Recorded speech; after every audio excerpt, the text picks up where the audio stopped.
Assalamualaikum warahmatullahi wabarakatuh. Selamat datang kembali di video kali ini. Kita akan membahas tentang pendekatan sosiologis dalam memahami pendidikan.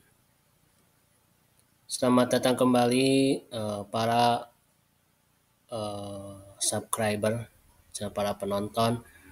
Pernah kalian bertanya-tanya mengapa sistem pendidikan kita seperti ini? Mungkin juga kalian pernah berkata, mengapa ada perbedaan prestasi antar siswa? Atau bagaimana sebenarnya masyarakat mempengaruhi pendidikan dan sebaliknya. Nah, di video kali ini kita akan mengupas tuntas pendekatan sosiologi dalam memahami pendidikan. Kita tidak hanya melihat pendidikan sebagai transfer ilmu semata, tapi juga sebagai bagian integral dari masyarakat dan masyarakat yang lebih luas. Baik, sederhananya pendekatan sosiologi ini melihat pendidikan sebagai proses sosial yang dibentuk oleh interaksi antar individu, antar kelompok, dan antar institusi dalam masyarakat. Ini berarti kita tidak hanya fokus pada kurikulum atau metode belajar, tapi juga pada faktor-faktor sosial seperti status ekonomi, budaya, gender, ras, dan bagaimana faktor-faktor itu mempengaruhi pengalaman dan hasil belajar seseorang.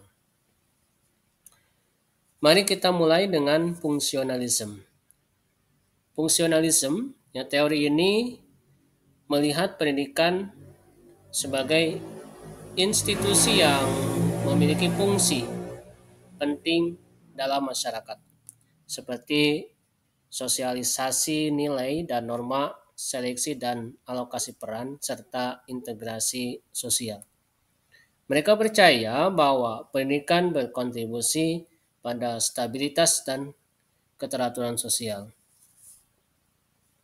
Selanjutnya, ada teori konflik yang menawarkan pandangan yang lebih kritis. Teori ini melihat pendidikan sebagai arena pertarungan kepentingan antar kelompok-kelompok yang berbeda dalam masyarakat. Mereka berpendapat bahwa sistem pendidikan seringkali mereproduksi ketidaksetaraan sosial dan ekonomi yang sudah ada. Terakhir, kita punya interaksionisme simbolik yang fokus pada interaksi mikro di dalam lingkungan pendidikan, seperti interaksi antara guru dan siswa. Teori ini menyoroti bagaimana makna dan identitas sosial dibangun melalui interaksi sehari-hari di sekolah. Lalu bagaimana pendekatan sosial ini membantu kita memahami isu-isu pendidikan di dunia nyata? Contoh, kita bisa melihat bagaimana perbedaan status sosial, ekonomi, keluarga dapat mempengaruhi akses dan kualitas pendidikan anak, atau bagaimana stereotip gender di sekolah dapat membatasi pilihan karir siswa. Kita juga bisa menganalisis bagaimana kebijakan pendidikan tertentu dapat memperkuat atau mengurangi kesenjangan sosial. Mari kita lihat studi kasus, misalnya tentang kesenjangan pendidikan di daerah terpencil atau pengaruh budaya terhadap partisipasi sosial. Dengan lensa sosiologis, kita bisa melihat akar permasalahan dan potensi sosial yang mungkin terlewatkan jika kita hanya melihat dari perspektif individu. Jadi, itulah tadi sekilas tentang pendekatan sosiologis dalam memahami pendidikan.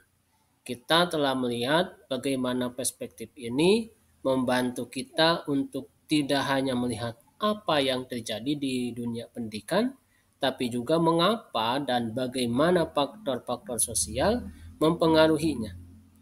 Dengan pemahaman ini, kita bisa lebih kritis dan konstruktif dalam memikirkan solusi untuk tantangan-tantangan pendidikan yang ada. Kemudian bagaimana pendapat kalian tentang pendekatan ini? Apakah ada isu pendidikan lain yang ingin kalian bahas dari perspektif sosiologis? Tulis di kolom komentar di bawah ini. Jangan lupa like, share, dan subscribe channel ini. Mudah-mudahan memberikan manfaat. Sampai jumpa di video berikutnya. Wassalamualaikum warahmatullahi wabarakatuh.